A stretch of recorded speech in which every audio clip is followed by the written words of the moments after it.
Pour projet, je le spoil un petit peu, mais si tout se passe bien, cet été on refait le toit de la porcherie. Ah bah ouais, c'est voilà. Ah bah c'est pour ça. Il y a une petite surprise en direct. 14 ans qu'il est 14 ans plus âgé en fait. Là c'est fait exprès parce que faut pas croire. La plus grosse faucheuse de l'exploitation, c'est celle-ci. Voilà. La moto faucheuse. Avec ça. Voilà, alors là, ça tu fais des hectares en une journée, hein, je te dis pas. 210 chevaux, même si on le voit pas, les chevaux ils se trouvent sous le capot. Oui. Ouais.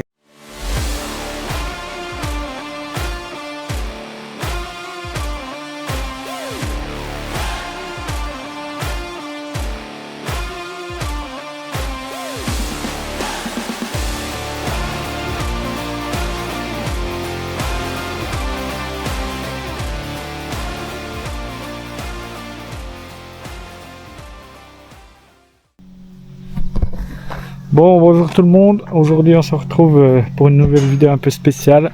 Vous allez voir qu'on se retrouve pas chez nous. On va rendre visite avec un autre youtubeur suisse que certainement pas mal connaissent. Donc, on va vous montrer ça. Vous allez voir tout de suite. Il va nous rejoindre tout de suite. Et puis, on va passer une journée avec. Donc, c'est parti. En tout cas, n'hésitez pas à vous abonner. Et puis, mettez en commentaire si vous avez déjà deviné qui c'est chez qui on allait voir avec les premiers rushs. Allez, c'est parti.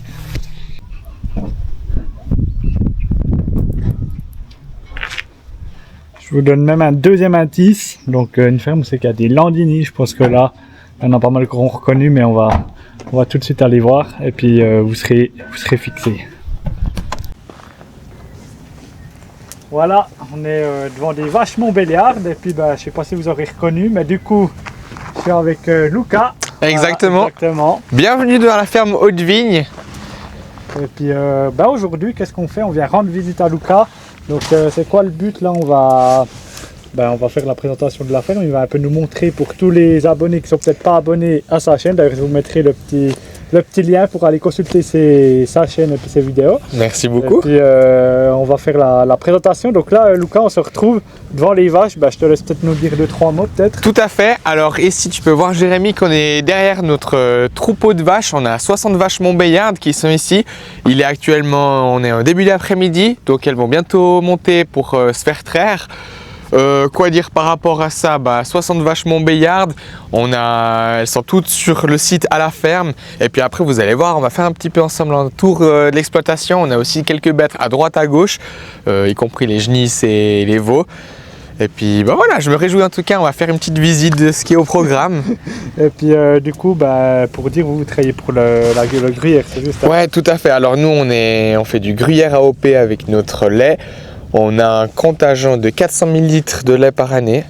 Et puis après, je te montrerai un petit peu plus notre salle de traite, comment est-ce que ça se peaufine. Ouais, c'est top. Et puis en tout cas, si la vidéo elle vous plaît, vous n'hésitez pas à mettre un gros pouce bleu, à vous abonner à ma chaîne, puis prendre le temps d'aller vous abonner à celle de Luca. Merci. Et puis, puis si le concept il vous plaît, on fera plusieurs vidéos. Peut-être la prochaine fois ce sera Luca qui viendra dans le Jura, parce que pour vous expliquer, on est les deux dans le même pays, hein, donc en Suisse. Sauf que ici Luca il est dans le canton de Vaud entre guillemets, et puis nous dans le Jura, donc il y a des altitudes qui changent, des méthodes de travail qui changent, donc ça peut être plus qu'intéressant de montrer ça. Du coup Luca, on va voir le site des vaches maintenant. Ouais, allez, on est parti, je vous emmène. On y va.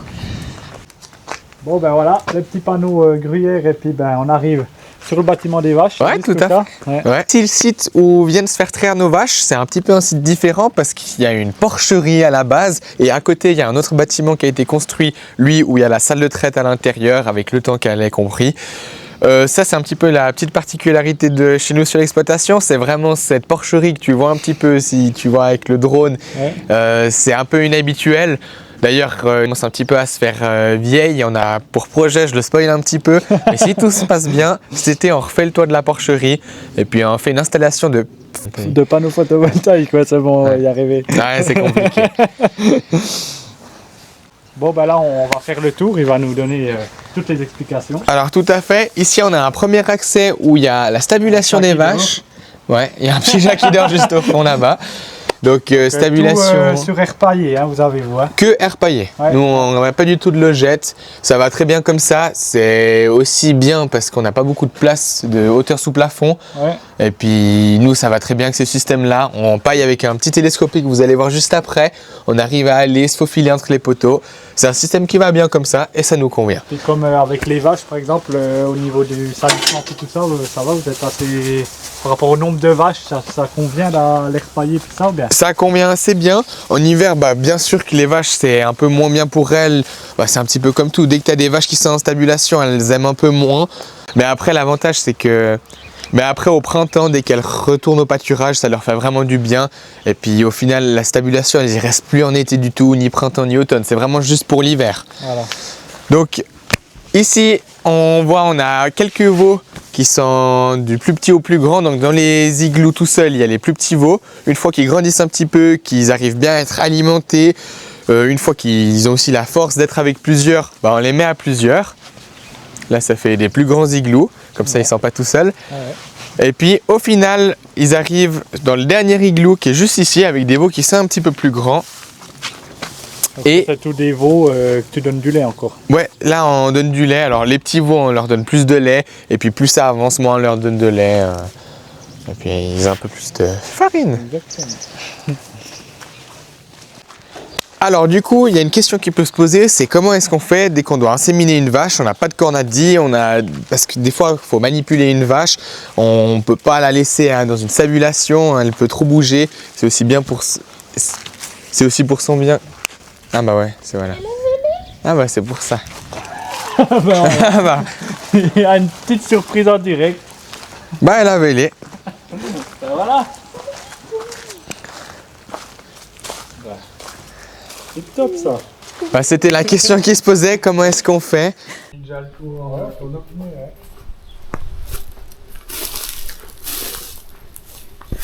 Je suis un peu en mode paysan du dimanche, j'ai les baskets blanches puis le pantalon blanc, donc ça le va bien dans la paille. Mais il est trop chou. Là c'était vraiment une surprise en direct, parce que j'ai posé la question, ouais, puis vous faites comment pour choper une vache? Parce que j'ai vu qu'il y en avait une qui était toute seule là. Et puis d'un coup, je tourne la tête, puis il y avait le petit veau, trop chou. Donc voilà, un tout petit, tout frais. Et il doit avoir quelques heures. Il est juste sec, mais il est trop chou. Donc voilà, une petite surprise. Alors, avant de se faire interrompre par la naissance du petit nouveau, je disais, comment est-ce qu'on fait dès qu'on doit manipuler une vache, dès qu'elle doit se faire inséminer ou quoi que ce soit? On a un petit box qui est ici, où on peut le fermer, et puis nous ce qu'on fait c'est qu'on essaye de ramener la vache dans ce box là et ensuite on peut l'attacher un petit peu plus. Oui, ça te permet quand même d'avoir déjà si tu arrives à les prendre entre guillemets certaines en liberté, puis après d'autres tu les as avec, tu peux les mettre dans ce box et puis après les manipuler quand même quoi. Ouais, et puis en fait on les laisse par là exactement. Et puis après, là, tu arrives à les manipuler, on peut les attacher un petit peu, tout d'un coup, s'il ne faut pas qu'elles bougent pendant tout d'un coup une opération ou quoi que ce soit. Enfin, ouais. Ça, ou bien au pire, tu as encore aussi, j'ai vu sur les cornadis, tu peux aussi les coincer, c'est vraiment. On a un aussi, mais on ne le fait pas parce que c'est... Si tu veux fermer les cornadis, tu peux être sûr qu'elles vont sortir la tête avant. Ouais, voilà quoi. Et puis si tu prépares déjà pour fermer les cornadis, c'est une autre vache qui va venir à la place. Ouais, c'est pas toujours évident. Ça, et puis clair. Ça sert à rien de mobiliser 4 vaches si on a besoin d'une en fait. Ouais. Non, c'est vrai que là le système il est pas si mal, tu peux les pousser ici, puis tu peux faire ce que tu veux avec. Quoi. Ouais, il est fait, on a essayé d'optimiser un petit peu là. On a essayé d'optimiser un petit peu faire avec ce qu'on avait pour faire au plus simple et pas perdre trop de temps. Mais aussi, ce qu'il faut dire, une vache sont plus petites, les genisses vont à la montagne en France, et puis là-bas, on a une bergère qui s'en occupe super bien. Elle les attache tous les soirs, elle les laisse la journée, elle les laisse libres la journée. Et puis, en fait, ça permet... Et en fait, elles sont beaucoup plus sympathiques et on peut facilement s'en approcher les vaches. Une fois qu'elles arrivent ici sur le site, dans la plaine, j'ai envie de dire, elles sont vraiment plus manipulables et puis elles n'ont pas peur de nous. Avoir une licole, c'est pas un problème. Et puis c'est aussi une chance qu'on a qu'il faut noter dans le système. C'est pas une vache, normalement, si tu l'habitues pas un petit peu à porter une licole, elle va pas avoir l'habitude, elle va essayer de se débattre. Et là, on a vraiment cette chance de pouvoir qu'elle soit plus calme et puis plus détendue aussi. Ouais, ça c'est top.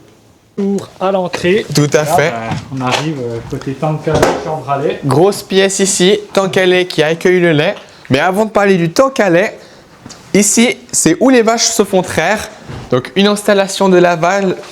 Donc une installation de Laval avec 7 machines à traire qui peuvent être utilisées d'un côté ou bien de l'autre. La fameuse midi line. Exactement, tout à fait. Donc ça nous va assez bien pour nous parce que pendant qu'il y a les vaches qui se font traire d'un côté, on peut préparer les vaches de l'autre côté. Et puis en fait, on perd pas vraiment de temps si on avait 14 machines à traire. C'est clair, ouais, ça prend plus de temps. Enfin, surtout, il faut presque être 2 pour traire. Il faut être 2 pour traire, clairement. Là, pour la traite, nous, ça se passe de cette manière. Il y a toujours 2 personnes, mais pendant qu'il y a la première personne qui commence à traire, il y a la deuxième qui va remettre de l'herbe dans les abribales, qui va faire la porte tout d'un coup avec des betteraves en hiver, enfin qui s'occupe de la partie vache pendant qu'elles sont toutes bloquées ici. Et une fois que notre employé a terminé de tout d'un coup mettre de l'herbe, faire ce qu'il avait besoin de faire, bah après il vient donner un coup de main et c'est à ce moment qu'il va donner du lait aux veaux et qu'il s'occupe des veaux. Donc en fait il y a 2 personnes qui traisent mais il n'y a qu'une personne derrière les vaches et l'autre elle est surtout à s'occuper des petits veaux et puis de tout ce qui est affouragement. Ouais, c'est clair, ouais. Ouais. Et la spécificité de la salle de traite, c'est qu'on a des DAC ici. C'est une installation qu'on a fait il y a 2 ans. C'est une bonne installation. Les vaches ont des petites puces au niveau de leur oreille. Et puis, je vais te montrer, viens. Et puis, il y a juste ici des capteurs, ici en bleu. Ça détecte la petite puce qui est au niveau de l'oreille de la vache. Et puis, il y a la dose de farine qu'on peut programmer au préalable qui va tomber dans ce DAC. Comme ça, elles peuvent manger de la farine en même temps de la traite. Elles sont un petit peu occupées et puis elles sont aussi plus calmes pour la traite. Avant, des fois, ça pouvait être des fois un petit peu compliqué. Certaines vaches qui sont stressées, là au moins, elles ont quelque chose à faire. Elles sont bien et puis ça nous permet de donner de la farine de manière uniforme à nos vaches parce qu'on a aussi un DAC que je vais vous montrer de l'autre côté. Le désavantage, c'est que c'est souvent les plus grosses vaches qui vont aller au DAC, les plus petites sont un petit peu mises de côté et puis elles n'ont pas assez de farine par rapport à leur ration. Question par rapport à comme la salle de traite, vous n'avez pas trop froid genre l'hiver avec l'ouverture là? Bah alors en été on a tendance à avoir un petit peu chaud, on a d'ailleurs un petit ventilateur exactement pour nous refroidir. En hiver ça va parce qu'il n'y a pas de courant d'air qui se fait, il y a juste la partie là qui est ouverte, mais au niveau de la porte devant c'est fermé. Donc en fait il n'y a pas de courant d'air qui tourne trop et puis tu t'habilles bien, tu mets une bonne veste et puis voilà c'est parti quoi. Ben là, on reconnaît un matériel qu'on a actuellement sur la ferme. Hein, ouais, mais 1245. La particularité, c'est que celui-là, il a 14 ans qu'il est 14 ans plus âgé en fait.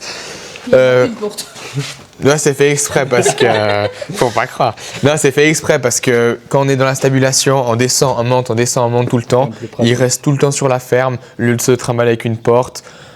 Ça va très bien comme ça. Et puis c'est vraiment un petit véhicule qui est fait pour aller dans la stabulation et puis qui est très sale dû au fait qu'il va dans l'air des vaches où c'est pas toujours très propre. Ouais, c'est avec celui-là donc tu fais le paillage. Celui-là qu'on fait le paillage. Ouais, qu'on fait aussi qu'on va ramener pour l'affouragement. Je vais vous montrer tout à l'heure. Ici d'ailleurs, ça me permet de vous faire la transition. On est dans l'hangar où on a tout le stockage de foin. Donc ici, on a des bottes carrées qu'on a achetées parce qu'on n'a pas eu assez de bottes de luzerne pour terminer l'année. L'année passée, il y a une coupe de luzerne qu'on n'a pas pu récolter en sec. C'était un petit peu compliqué, c'était pas de la très bonne qualité. Mais du coup, on a dû acheter un camion de luzerne juste ici. Ouais. Je crois que c'est bon par rapport à ça. Et là, il y a le beau petit ordinateur soleil, ce qu'on n'a pas l'habitude de voir. Mais... Ouais.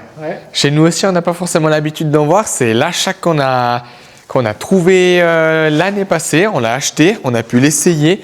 Et puis franchement, on a des bons retours par rapport à ça. On peut aller jusqu'à, je crois, si je ne dis pas de bêtises, 8,90 mètres de large. Et puis avec 60 chevaux devant, ça suffit. Ouais. Donc la particularité, c'est surtout aussi pour la luzerne. Justement, ça tombe bien que tu dises ça. Nous, on fait pas mal de luzerne sur l'exploitation. Et puis, quand on travaille notre luzerne, on a besoin de faire en sorte qu'on perde le moins de feuilles possible. C'est dans les feuilles que tu as de la protéine. Et si tu n'as pas de protéine, ça ne sert à rien de faire de la luzerne. L'avantage avec cette machine, c'est que tu limites vraiment la perte de feuilles. Il y a les endaineurs Rock qu'on a d'ailleurs sur l'exploitation, bientôt vendu. Ça va aussi assez bien, mais le problème c'est que notre endaineur Rock il faisait 3 mètres. Et là, quand tu passes je prends une ligne à la fois jusqu'à 3, je pense que tu vois vite la différence. C'est clair, ouais. Et puis, moins de tassement de terrain, parce que tu passes moins souvent sur certains endroits.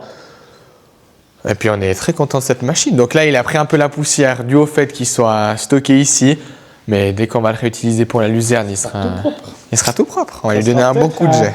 Un sujet qui serait intéressant de venir filmer ça. Ça, luzerne, aussi, avec pourquoi du pas. matériel qui est spécialisé comme ça peut être pas mal. Ouais. Ouais, parce que vous en faites pas du tout dans votre région. Ouais, beaucoup moins, puis surtout pas en pur, puis pas avec du matériel comme ça. Donc c'est vrai que ça peut être intéressant. Dites-nous d'ailleurs si ça vous intéresse, si on revient filmer la récolte de la luzerne ici avec typiquement Stadener qui est spécial. Tout à fait. D'ailleurs, ce serait intéressant de voir le bottelage parce qu'on est aussi équipé avec des presses différemment. Oui, vous avez deux botteleuses en plus. Ouais, c'est parce qu'on n'a pas voulu se séparer de l'ancienne parce qu'elle prenait pas trop de place et puis c'est pratique dès que tu as souvent des fenêtres météo assez courtes, dès qu'il faut récolter, tu tapes. Et puis là, avec le soleil, ça va encore plus de soi, tu peux vraiment avancer. Ouais, ça c'est top. Ouais. Alors, par ici, du stockage. Un petit peu de matériel qui dort un petit peu au soleil ou à la pluie, ça dépend. Particularité, on a eu, maintenant il y a 2 ans, un télescopique qui est un petit peu plus grand que le tien. Par contre, il a la même couleur. Cette fois, c'est un Wackernesson, mais ça fait partie du même groupe que ton Kramer que tu as acheté. Donc en fait, on va retrouver pas mal d'éléments qui sont sur ton Kramer. Je pense que si tu montes l'intérieur, c'est un petit peu la même chose. De toute façon, c'est clair. Bon, nous pour le moment, on n'a pas encore reçu le nouveau. On a encore le même que ce que tu as là, grosso modo, mais après ça sera à peu près la même chose, sauf que ça sera le petit modèle, ça sera le 4, là c'est un 1245, mais ce sera un 1445. Ouais. Exactement. Ouais. Donc voilà, mais ça doit bien aller. Hein. Franchement, comme ça, pour charger du fumier, on est des fois limite, parce que le fumier de stabulation, quand tu prends avec la pince crocodile, ça fait vite du poids. Ouais. Mais honnêtement, ça va super bien. Il est plus large dans le champ, on risque moins de verser parce qu'il y a aussi ça. Quand tu prends ton fumier dans le champ, tout d'un coup, c'est pas très plat. Avec un télescopique plus étroit, t'es pas toujours très serein. Mais là, c'est quand même vachement pratique aussi, comme vous faites que des bottes.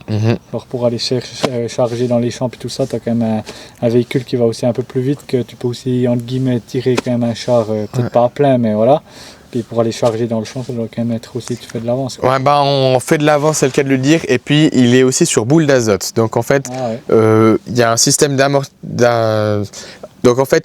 d'amortisseur. Et quand tu as ton bras, il est un petit peu amorti. Et au lieu de toujours taper, que ça secoue beaucoup, il est beaucoup plus doux. Et ça, pour faire de la route, c'est quand même bien mieux. Ouais. C'est top, quoi. Non, nickel, hein. Ouais.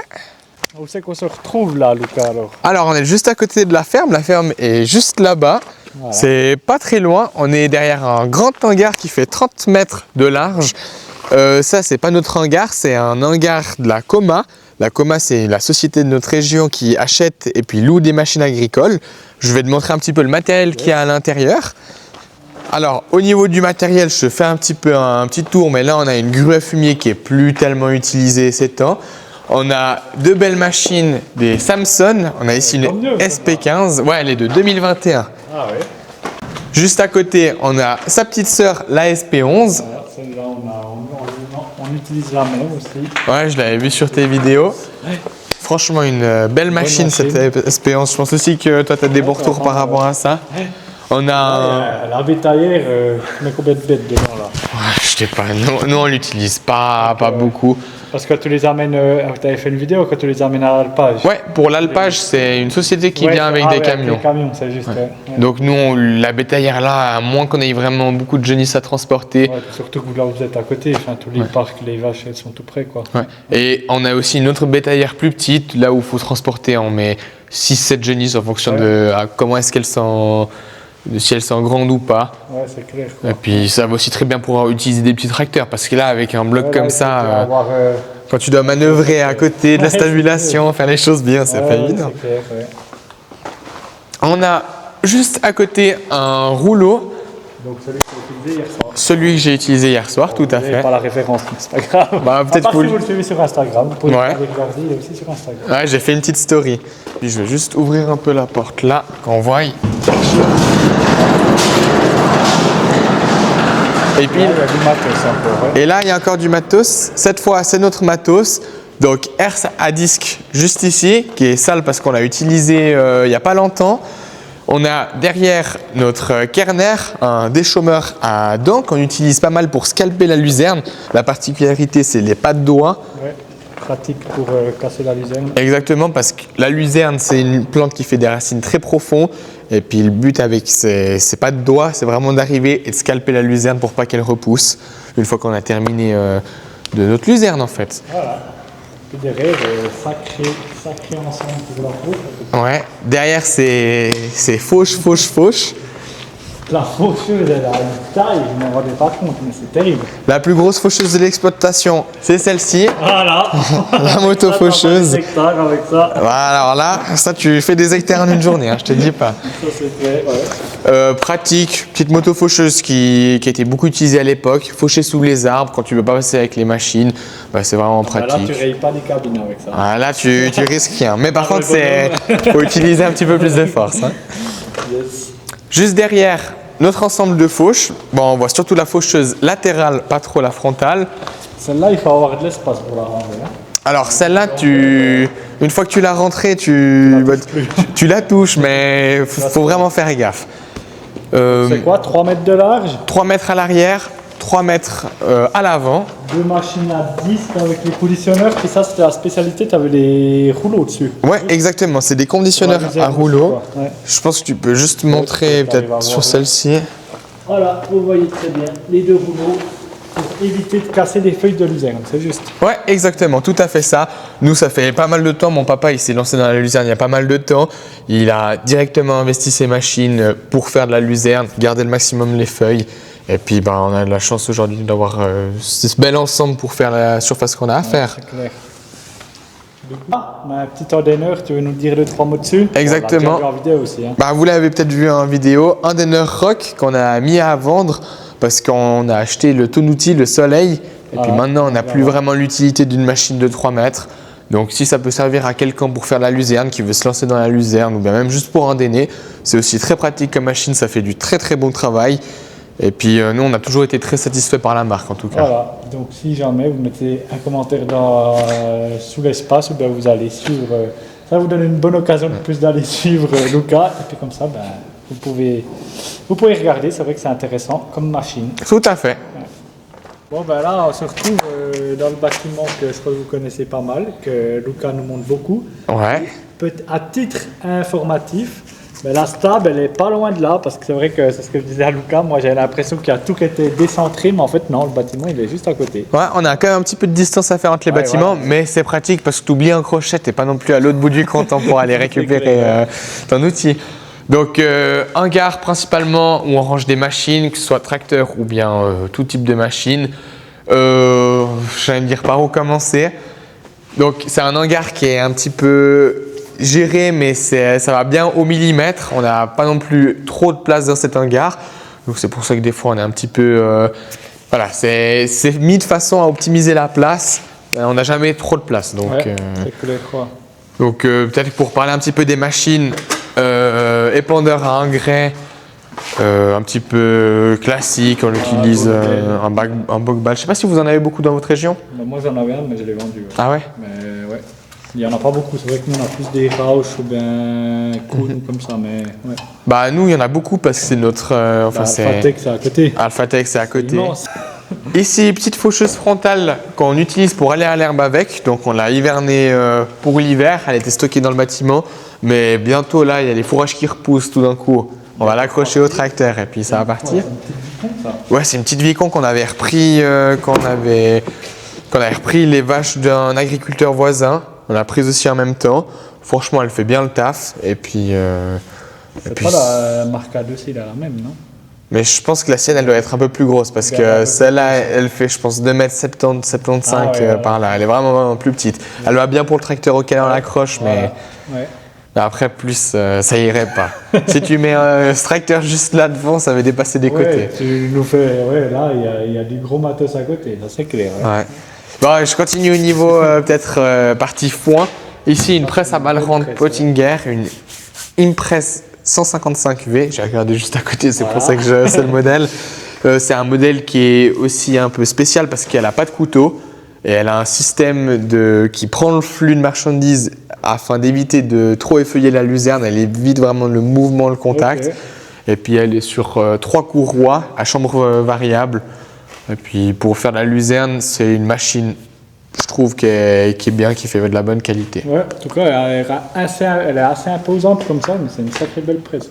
Par contre, tu l'utilises pas avec tous les tracteurs, hein, parce que là, il faut déjà un peu quelque chose. Ouais. nous on voulait l'utiliser avec le 110 chevaux, mais ça pouvait pas. Un peu limite, quoi. Non, limite, et puis au niveau du crochet, on pouvait pas. Ah ouais. Ça allait pas. Ouais. Continuons partie fenaison, donc un gyro de toupie de la marque Pottinger qui date de 2014, je pense à peu près par là, qui fait très bien l'affaire. On l'utilise pour tous les coins écologiques. Dès qu'il faut rapatrier sous les arbres, c'est aussi pratique parce que la deuxième toupie, elle est variable, on peut la décaler à droite, à gauche. Donc c'est quelque chose qui va bien pour ça. Et puis on l'utilise des fois aussi pour mettre, on l'utilise dans la luzerne une fois qu'on fauche la luzerne, juste derrière. Et puis après des fois on vient avec le gyro double pour faire des petites lignes. On décale dans le sens contraire, au lieu de rassembler on fait 2 petites lignes. Et puis après on peut travailler en faisant des petits andins de luzerne, on peut le déplacer comme ça. Ça va super bien comme ça. Et puis juste derrière on a peut-être une machine un peu bloc. On a notre compile de la marque Duro.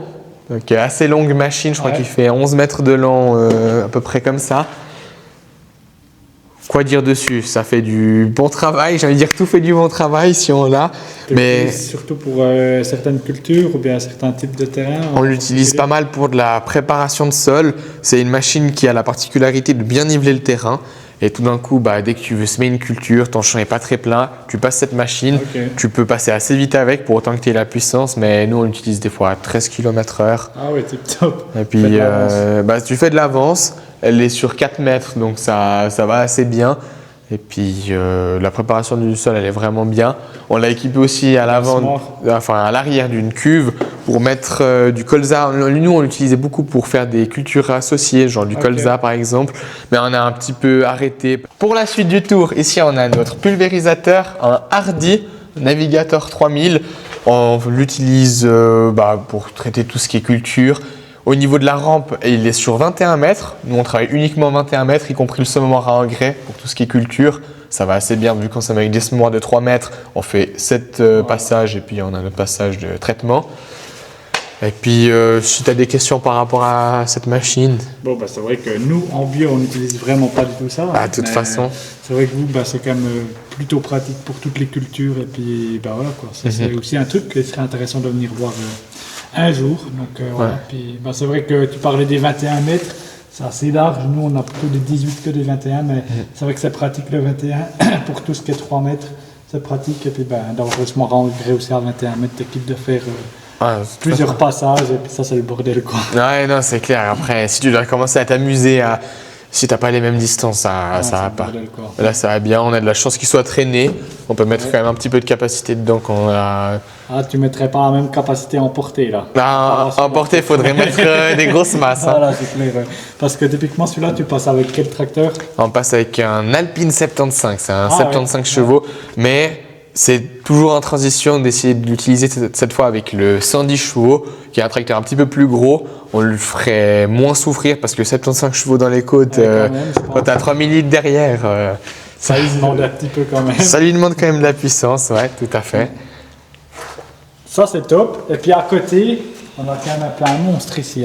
Ici, on a un gros tracteur, que moi j'aime assez bien. C'est un petit peu mon tracteur de cœur. C'est un 210 chevaux, même si on ne le voit pas. Les chevaux, ils se trouvent sous le capot. Ouais, exactement. Et puis, particularité qu'il est bien équipé du classique, relevage avant, prise de force. À l'arrière, il a les freins à air pneumatique. On a la K80, le crochet en boule pour pouvoir accrocher certaines machines. Et puis c'est aussi un petit peu ce qui nous a poussé à l'acheter. C'était l'occasion qui a fait l'occasion quand on l'a trouvé. Et puis nous, on n'a pas spécialement l'utilité dans le 210 chevaux, mais un 210 chevaux, ça nous permet dans le futur d'être assez à l'aise. Tout d'un coup, si on veut renouveler une machine, prendre du 4 mètres, 5 mètres, on a de la marge. Voilà, c'est clair, ouais. Tout à fait. Ça, c'est un tracteur dont nous a dit que vous avez trouvé en plus de démos. C'était pas vraiment, vous n'avez pas acheté neuf. Donc non, on l'a même pas acheté neuf. C'était un tracteur de démonstration qui après n'était plus en démonstration, il a été d'occasion parce qu'il s'est fait racheter par un garage, enfin c'est un petit peu compliqué comme histoire, et il traînait sur un parc machine, donc nous on a vu l'occasion. Qui faisait vraiment l'occasion. Ouais, c'est vraiment ça, tout à fait. Et puis derrière encore un petit peu du matériel. Un petit peu du matériel, je vais te montrer comme ça. Bon, est-ce qu'on n'a pas la machine la moins utilisée de l'exploitation? La machine la plus rarement utilisée, Mais la quand même charrue, utilisée. mais quand même utilisée, 3 hectares par année à son record pour l'instant. Petite charrue 3 corps qui nous suffit amplement pour faire le travail. On l'a utilisée pour la préparation du sol de betterave. Par rapport à quoi, grand chose à dire dessus, machine qu'on utilise vraiment très rarement. Voilà, vous partez plus sur une philosophie de travail du sol. Un petit peu plus, on est un petit peu plus agriculture de conservation. Même, bah, voilà, c'est pas toujours évident, mais C'est clair. on essaye de faire au mieux. Mais vraiment, la charrue, on la ressort quasiment pas, juste pour la betterave. Ouais, voilà. Et juste à côté, Un beau semoir. un beau semoir qui a été acheté en 2021. Direct donc à la base. On peut faire du semi-direct avec, mais c'est pas vraiment conçu pour. Ok, ouais. Il a quand même une rangée de disques à l'avant pour retravailler un petit peu le sol. Ça permet de remettre un petit peu d'humidité, de bien fouir la graine. Et puis à l'arrière, il y a juste une échelle ici, mais il a un gros rouleau qui va vraiment paquer. Ouais. Et puis là, on a un système avec un disque qui va couper pour avoir le sillon. Et puis un petit soc pour bien déposer la graine au fond qui est appuyé avec des roues plombeuses juste ici. Ouais. Donc Smart qui fait du bon travail, qu'on a Quoi, acheté une trémie ou deux trémies? qu'une seule. Une trémie, ouais. Donc Ok. voilà, c'est comme ça. Tout d'un coup, ça aurait été pratique d'avoir deux trémies pour semer deux cultures différentes ou bien tout d'un coup mettre un colza associé. Ouais. Mais il n'y avait pas ce semoir de disponible et puis nous, il nous convient aussi comme va ça. bien, quoi. Ouais. Ouais. Ok. Bon, là, je pense que vous aurez vu, la vidéo est quand même déjà relativement assez longue. Mais comme on a encore un chantier de betterave à aller voir, moi, ce que je vous propose, c'est que vous allez switcher de vidéo, mais vous la verrez que dans une semaine.